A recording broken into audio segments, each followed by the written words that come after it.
अस्सलाम वालेकुम, मेरा नाम कदस भट्ट। इस वीडियो में आपके साथ मैं क्रिप्टो मार्केट की आज तो बहुत सी अपडेट्स हैं वो आपके साथ शेयर करूंगा। और ये सारी अपडेट्स, ज़्यादातर अपडेट्स ऐसी हैं जो कि मार्केट में पैनिक क्रिएट कर सकती थी। लेकिन मैं क्या देख रहा हूं, ये स्क्रीन पे अगर आप नजर डालें, जितने मार्केट के नॉन स्टेबल कॉइन्स हैं, जैसे कि बीटीसी है, ये मेरे सर के ऊपर देखें आपको बीटीसी जो है, बावजूद इसके कि मार्केट में न्यूज़ अच्छी नहीं है, इसके बावजूद क्रैश होता हुआ नजर नहीं आ रहा। इसी तरह इथेरियम भी देखें, उसकी प्राइस भी आप देख लें, क्रैश होने की बजाय आपको स्टेबल बल्कि ग्रीन नजर आ रही है। इसी तरह बीएनबी की प्राइस थोड़ी सी आपको वैल्यू उसकी डाउन नजर आ रही है पिछले 24 घंटों में। एक्सआरपी देखें, डोज कोइन देखें, वो 2% आपको पिछले 24 घंटों में पंप होता हुआ नजर आ रहा है। ये मैं आपके साथ क्यों शेयर कर रहा हूं, कई बार वैसे रिपीट कर चुका हूं, रेपिटेशन होती है, लेकिन आप लोग जो नए आने वाले हैं उनके लिए या आपकी एक तरह का रिमाइंडर कॉल समझ लें। ये इस वजह से जरूरी है समझना कि मार्केट के मार्केट का जो सेंटीमेंट्स होते हैं ना इन्वेस्टर के, उनका बहुत इंपैक्ट होता है मार्केट को गैस करने के लिए कि मार्केट का बॉटम क्या है और टॉप क्या है। इस वक्त क्योंकि मार्केट अपने बेयर इन्वायरमेंट के अंदर है, तो मार्केट जब क्रैश कर रही होती है, बेयर मार्केट होती है, सेल सेल इन्वायरमेंट के अंदर होती है, तो उसमें टिपिकली जब भी कोई न्यूज आती है तो सेलर्स में पैनिक होता है। सेलर्स में पैनिक होता है तो मार्केट मजीद नीचे क्रैश करती है। ये उस वक्त तक सिलसिला जारी रहता है जब तक मार्केट से जो सेलर है वो फ्लश आउट नहीं हो जाता, जब तक सेलर एग्जॉस्ट नहीं कर जाता। यानी इतने मार्केट में सेलर ना रह जाए जिनको बायर्स के ऑर्डर अब्सॉर्ब कर लें और मार्केट मजीद नीचे क्रैश होना बंद हो जाए, नीचे मजीद क्रैश ना हो। इस टिपिकल इन्वायरमेंट को हम कहते हैं कि बीटीसी ने अपना बॉटम देख लिया। और बीटीसी का टॉप पे बिल्कुल इसके अपोजिट है। मार्केट पंप क्यों करती है? क्योंकि मार्केट में अच्छी न्यूज आती हैं, अडॉप्शंस की, यूजेबिलिटी, यूज केसेस की, यूटिलिटीज की, उससे क्रिप्टो करेंसीज की डिमांड बढ़ती है। डिमांड बढ़ती है तो प्राइसेस पंप होती है। फिर उस सूरत में हर इन्वेस्टर की अप्रोच होती है कि देखा जाए इन्वेस्टर के सेंटीमेंट के, क्या मार्केट ने अपना टॉप देख लिया या नहीं। तो टॉप देखने का भी अंदाज यही है कि अगर तो अच्छी न्यूज आती जाए लेकिन मार्केट मजीद नीचे मजीद पंप ना करे, तो उस सूरत को भी आप कह सकते हैं कि यार यहां पे बायर जो है वो एग्जॉस्ट हो गए। अब जितने बायर्स मार्केट में रह गए हैं वो सेलर जो हैं उनको ऑब्जॉर्व करते जा रहे हैं, यानी मार्केट वहां से क्रैश करेगी सूनर और लेटर। सेम इसी तरह इस वक्त जो टिपिकल सिनेरियो बना हुआ, आई डोंट नो एग्जैक्टली ऐसे होता है या नहीं, क्योंकि मार्केट की अभी जो मैं कुछ न्यूज आपके साथ शेयर करूंगा इनके फार रीचिंग इंपैक्ट हो सकते हैं। अगर मार्केट फॉर एग्जांपल मजीद क्रैश नहीं भी करती है तो एटलीस्ट साइडवेज तो लाजमी होगा। बड़ा बड़ा बायर्स मार्केट में ऐसे लग रहा है कि दूर दूर कहीं नजर नहीं आ रहा। फिलहाल न्यूज क्या है वो मैं आपके साथ अभी शेयर करता हूं। अभी मैंने आपको बॉटम और टॉप देखने की एक तरह का एक सेंटिमेंटल जो एनालिसिस है वो आपको करके बताया। सबसे पहले आपको एक मैं न्यूज खसूसन उन पाकिस्तान में, क्योंकि ये हमारे जो डिजिटल पेमेंट्स प्रोसेसर्स हैं दुनिया के, क्रिप्टो करेंसी तो है ही है ना, वो तो अवेलेबल ही नहीं है हम पाकिस्तानियों को। इसके अलावा जो फ्री लांसर्स हैं बेचारे, और पाकिस्तान जो है दुनिया के उन टॉप ममालिक में शामिल है जहां जहां सबसे ज्यादा फ्री लांसर्स हैं। उन फ्री लांसर्स को जो बैरून ममालिक सर्विसेज लेने वाले हैं, जो फॉरनर्स हैं जो हमसे सर्विस लेते हैं, वो उनको या तो पेपाल में पेमेंट करते हैं या इस तरह के और जो पेमेंट प्रोसेसर्स हैं। अब उनके लिए सबसे बड़ी टेंशन ये होती है कि उन्होंने एक्सचेंज कैसे करवाना है। ये मैं आपको एक ऑप्शन देने लगा, यूनिस्वैप की अपनी जो डेक्स है, जितने पाकिस्तान में फ्री लांसर्स हैं, आप उनके साथ ये इतना मेरा वीडियो का चंक शेयर कर सकते हैं कि उनको अब टेंशन लेने की जरूरत नहीं है। फॉर एग्जांपल जैसे पेपाल है, इसी तरह उनका एक पायोनियर अकाउंट भी है। पायोनियर एक यूएस पेमेंट प्रोसेसर है। यहां पे बैठ के आप अगर पायोनियर का अकाउंट ओपन करते हैं तो पायोनियर आपका अमेरिका में बैंक अकाउंट ओपन करते हैं। उस बैंक अकाउंट पे आप दुनिया के किसी भी कोने से पेमेंट ले सकते हैं, यानी आप पाकिस्तान में नहीं, आप अमेरिका में अपना बैंक अकाउंट ओपन कर सकते हैं। वो आपको बाकायदा कार्ड भी भेजते हैं, डेबिट कार्ड। जितने आपके उस अमेरिकन बैंक में डॉलर्स आएंगे या यूरोज, जो भी आप अकाउंट ओपन करेंगे, वो कार्ड के जरिए आप लोकल एटीएम से निकाल सकते हैं। अब इसमें प्रॉब्लम क्या है?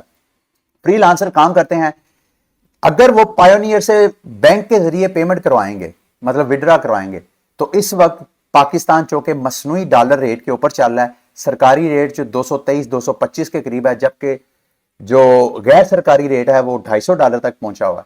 तो फ्रीलांसर्स बेचारे परेशान है। अगर वो बैंकिंग चैनल से मंगवाएं तो उनको हर डॉलर के पीछे 20-25 रुपए का नुकसान है।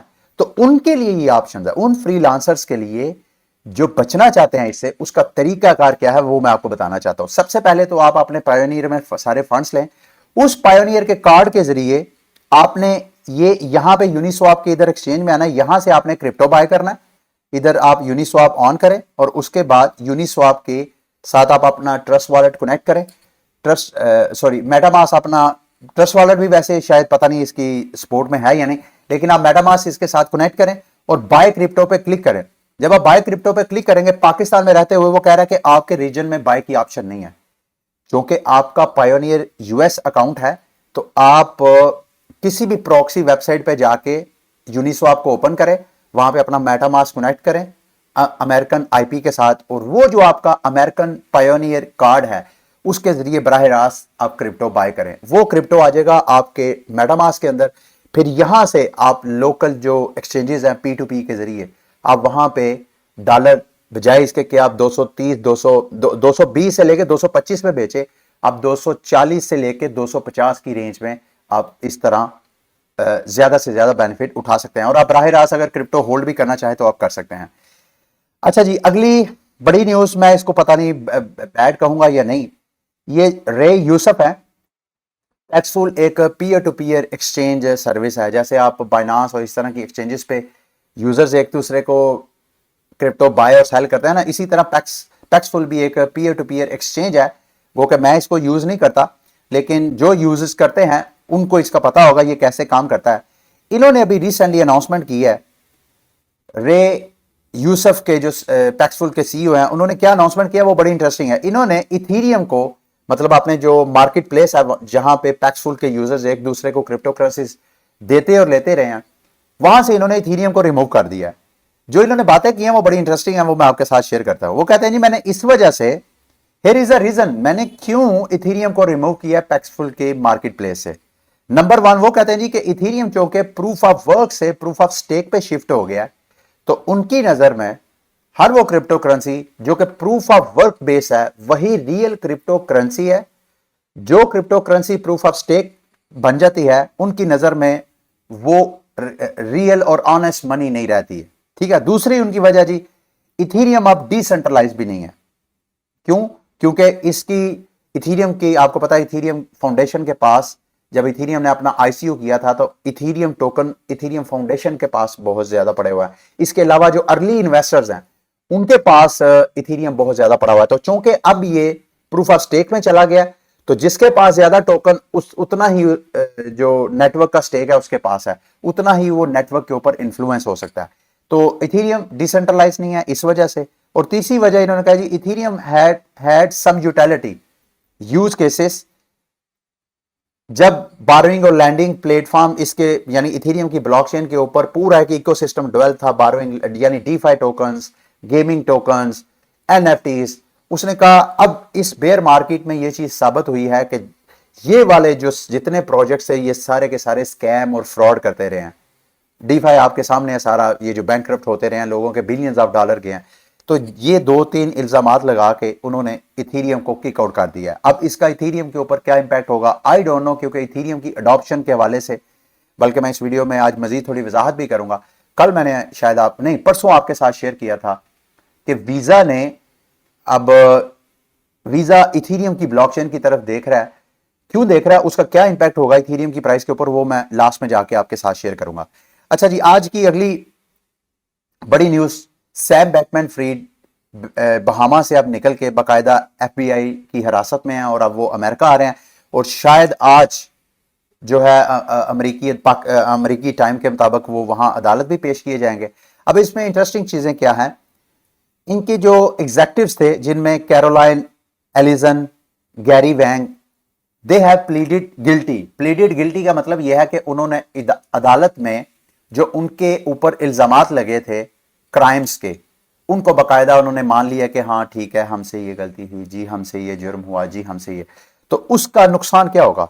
और साथ उन्होंने ये भी अनाउंसमेंट किया है कि वो कोऑपरेट करेंगे तमाम अमेरिकी इन्वेस्टिगेशंस के जो इदारे हैं उनके साथ, जो कि सैम बैकमैन-फ्रीड के हवाले से तफ्तीश कर रहे हैं उनके साथ। अब अगर ऐसा होता है तो इसकी सजाएं देखें। जो एलिसन है कैरोलाइन, उसको तकरीबन 110 साल कैद हो सकती है, जितने उसके ऊपर चार्जेस लगे हैं। इसी तरह जो गैरी वैंग है, प्लीडेड गिल्टी टू 4 अकाउंट्स, और उसके ऊपर उनको 50 साल की सजा हो सकती है। और सैम बैnkman फ्रीड के ऊपर कितने साल की सजा होगी, आई डोंट नो, जैसे कोई डेवलपमेंट आएगी आपके साथ शेयर करूंगा। लेकिन इस हवाले से एक चीज जो बड़ी इंडस्ट्री के लिए खतरनाक हो सकती है, वो ये वाली न्यूज है कि अमेरिका की सिक्योरिटी एंड एक्सचेंज कमीशन में जब इन कैरोलाइन और ये जो वैंग इनकी उधर सुनवाई हो रही थी अदालत में, उधर security and exchange commission of America ने क्या कहा, उन्होंने एफटीटी जो एक्सचेंज एफटीएक्स का जो एक्सचेंज टोकन है उसको बाकायदा सिक्योरिटी डिक्लेयर किया, उधर कंप्लेंट में इन्होंने दर्ज किया।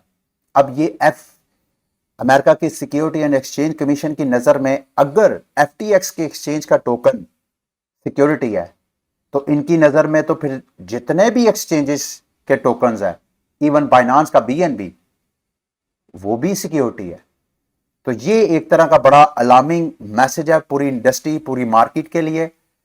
अगर अमेरिका, ऑब्वियसली अब अमेरिका की ये जो सिक्योरिटी एंड एक्सचेंज कमीशन है, वो अब क्या करेगा, अब दूसरे सारे एक्सचेंजेस भी उसकी नजर में सिक्योरिटी हैं।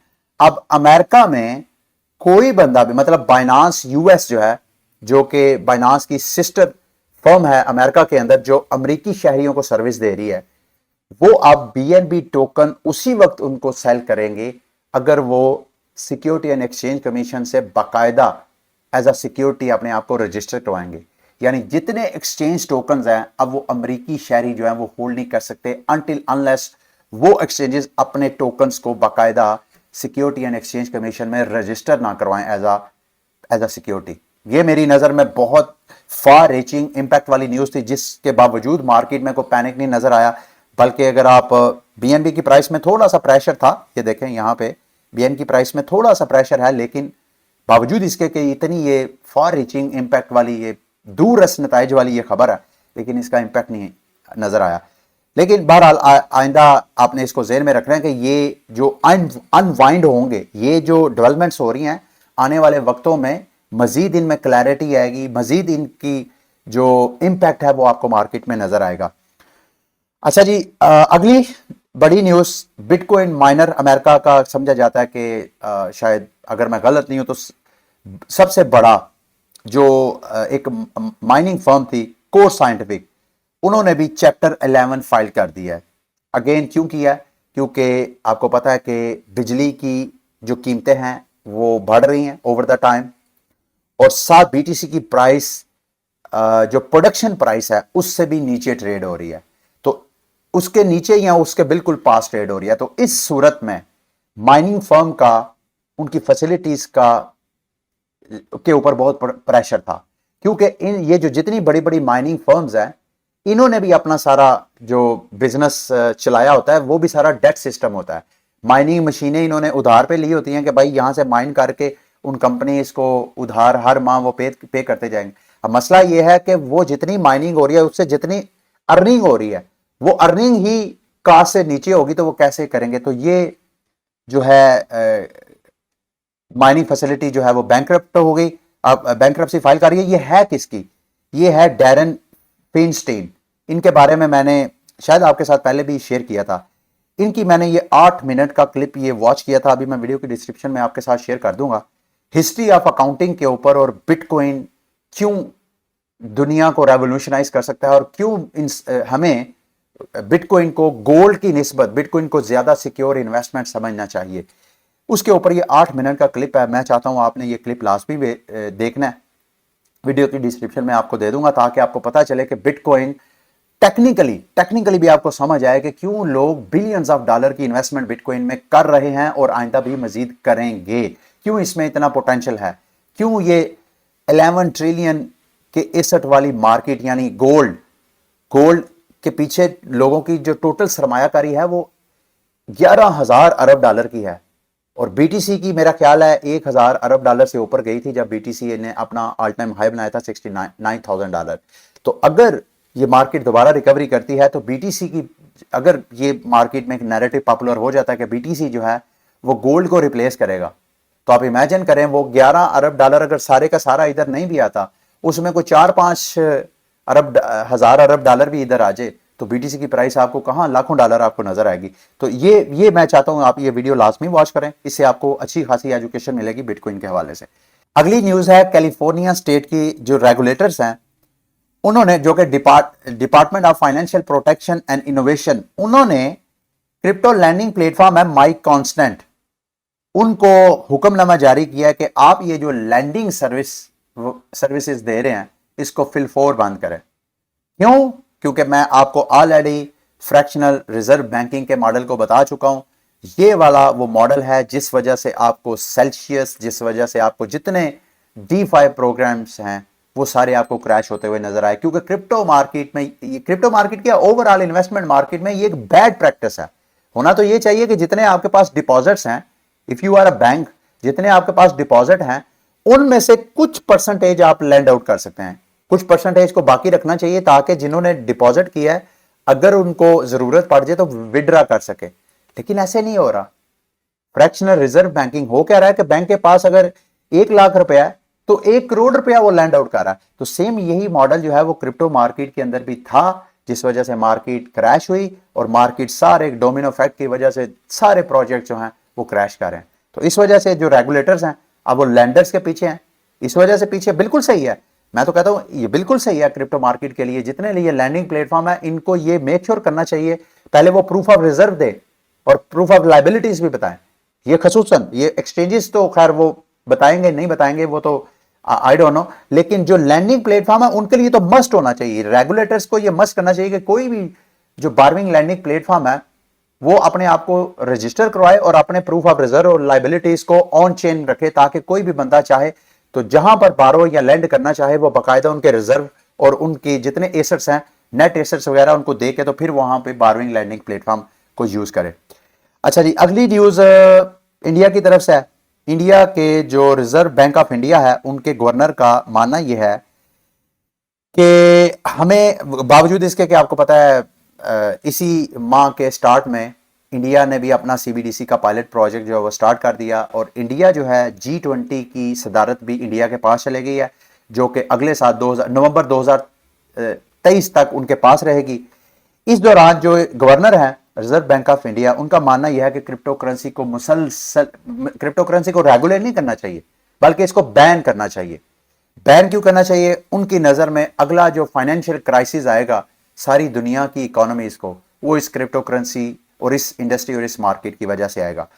और साथ ये कह रहे हैं जी कि चूंकि हमारे पास G20 की सदारत है तो हम जितने ग्रेट नेशंस हैं उन सब के साथ राब्ते में हैं कि हम क्यों ना एक ग्लोबल क्रिप्टो मार्केट के लिए रेगुलेटरी फ्रेमवर्क डिजाइन करें, ताकि ये जितने अमीर ममालिक हैं वो ग्रेट नेशंस हैं, ग्रेट 20 नेशंस हैं, वो अपने अपने अपने ममालिक में क्रिप्टो मार्केट को एक ही पॉलिसीज और एक ही रूल्स के साथ रेगुलेट करें।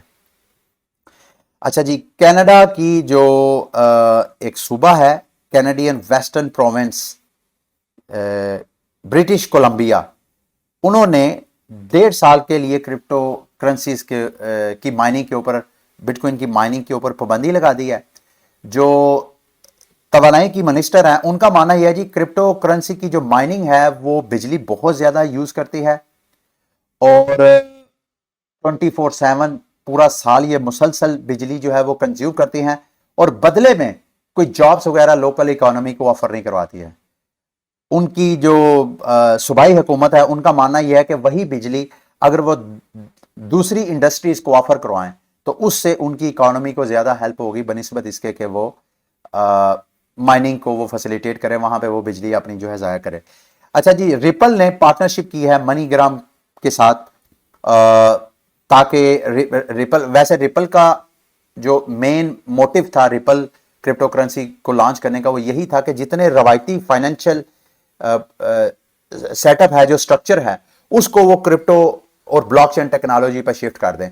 तो मनीग्राम की इनके साथ पार्टनरशिप, ब्राजील में जो इनका रेमिटेंस सर्विस है, यानी जितने पूरी दुनिया में ब्राजीलियन हैं वो अगर किसी भी कोने से अपने घर पैसे भेजना चाहते हैं तो वो मनीग्राम के जरिए अगर पेमेंट भेजेंगे और मनीग्राम रिपल की सर्विस यूज करेगा तो उनको फीस में कम से कम डिस्काउंट, यानी उनको जो फीस पे करनी पड़ती थी मनीग्राम को वो बहुत ज्यादा कम हो जाएगी। और मनीग्राम इस वजह से कर रहा है क्योंकि मनीग्राम भी अपनी सर्वाइवल की जंग लड़ रहा है। मनीग्राम को भी पता है कि यार वेस्टर्न यूनियन, ये मनीग्राम को भी पता है कि हमने अगर सर्वाइव करना है तो हमें भी ये क्रिप्टो मार्केट को अडॉप्ट करना पड़ेगा।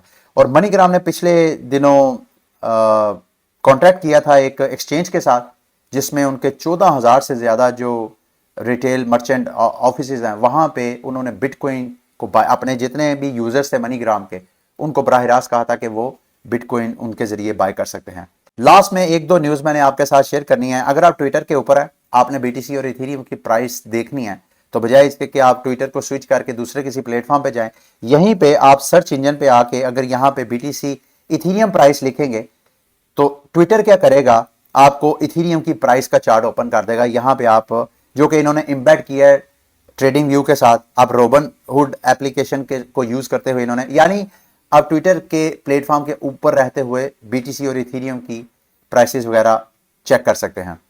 जैसे मैंने आपको स्टार्ट में बताया था कि लास्ट में मैं आपको वीजा और इथेरियम का जो आपस में कॉन्ट्रैक्ट हुआ है, इसके फार रीचिंग इंपैक्ट है खसूसन इथेरियम की अडॉप्शन के लिए।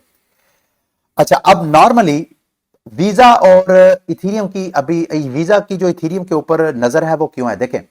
अभी आपने फॉर एग्जांपल हमारा रवायती, आपने किसी जगह पे, फॉर एग्जांपल आप किसी जगह रेंट पे हैं, आपने हर माह 5 तारीख को रेंट पे करना होता है, मैक्सिमम आपकी ये डेट है। तो आपके रवायती जो हमारा बैंकिंग सेक्टर है उसमें तो ऐसी रीअकरिंग पेमेंट की ऑप्शंस होती है कि ऑटोमेटिक आपके अकाउंट से हर 5 तारीख को उतनी अमाउंट जो है वो डिडक्ट हो जाए जितनी आप किसी को पे करना चाहते हैं, वो आपके अकाउंट से निकल के उस अकाउंट में चले जाएगी जिसकी आपने सेटिंग की होगी। क्रिप्टो मार्केट में ऐसा नहीं है। क्रिप्टो मार्केट में हर ट्रांजैक्शन को आपने साइन इन करना होता है, क्योंकि हर ट्रांजैक्शन के प्रोसेस के दौरान आपकी प्राइवेट, जब आप साइन इन करते हैं तो एक्चुअली आप अपने प्राइवेट की के जरिए अपने वॉलेट को अनलॉक करते हैं और उसके बाद पेमेंट जो है वो आपके अकाउंट से निकल के दूसरे अकाउंट में चले जाती है। ये आपको इंडिविजुअल करना पड़ता है फिलहाल जो क्रिप्टो मार्केट है, खसूसन अगर आपके पास पर्सनल वॉलेट है। अगर तो आप सेंट्रलाइज एक्सचेंजेस में हैं तो क्रिप्टो मार्केट के यानी विद इन एक्सचेंजेस आप कर सकते, जैसे बाइनांस है, बाइनांस पे अगर आप वीकली बेसिस पे, खास टाइम पे, खास दिन में आप कोई बाइंग करना चाहते हैं तो वहां पे आप सेटिंग कर सकते हैं। लेकिन अगर आपके पास पर्सनल वॉलेट है तो आपको हर ट्रांजैक्शन के लिए पर्सनली उसमें साइन इन करना जरूरी होता है। अब वीजा क्या कर रहा है, वीजा इथेरियम की ब्लॉकचेन के ऊपर अकाउंट एब्स्ट्रैक्शन एक स्मार्ट कॉन्ट्रैक्ट लॉन्च करेगा। उसमें क्या होगा कि ट्रांजैक्शन आपके, मतलब आपने फॉर एग्जांपल पेमेंट करनी है किसी घर की, जैसे मैंने मिसाल दिया, आप पूरे साल की आपके अमाउंट आपके पर्सनल वॉलेट से पेमेंट निकल आएगी, वो पूरे साल की अमाउंट जिसको आपने सेंड करनी है उसके वॉलेट में नहीं जाएगी, बल्कि एक स्मार्ट कॉन्ट्रैक्ट में लॉक हो जाएगी और वहां पे हर माह बगैर आपके इन्वॉल्वमेंट के ऑटो हर माह उसके अकाउंट में जो आपका लैंडलॉर्ड होगा, जिसको आपने रेंट पे करना है, उसके अकाउंट में क्रेडिट होती जाएगी। तो मेरी नजर में ये ह्यूज डेवलपमेंट है। इसकी इथेरियम की एडॉप्शन के लिए ये बहुत बड़ी न्यूज़ है, जिसका आने वाले वक्तों में अच्छा खासा इंपैक्ट होगा। जब ये रियल वर्ल्ड इसके यूज केसेस नजर आएंगे तो क्रिप्टो मार्केट की लॉन्ग टर्म के लिए, खसूसन इथेरियम की प्राइस के लिए ये बहुत अच्छी न्यूज़ है। ठीक है, ये थी आज की वीडियो। उम्मीद करता हूं कि आज की वीडियो भी आपके लिए इंफॉर्मेटिव रही होगी। अगली वीडियो तक के लिए मुझे इजाज़त दें। अल्लाह हाफिज़।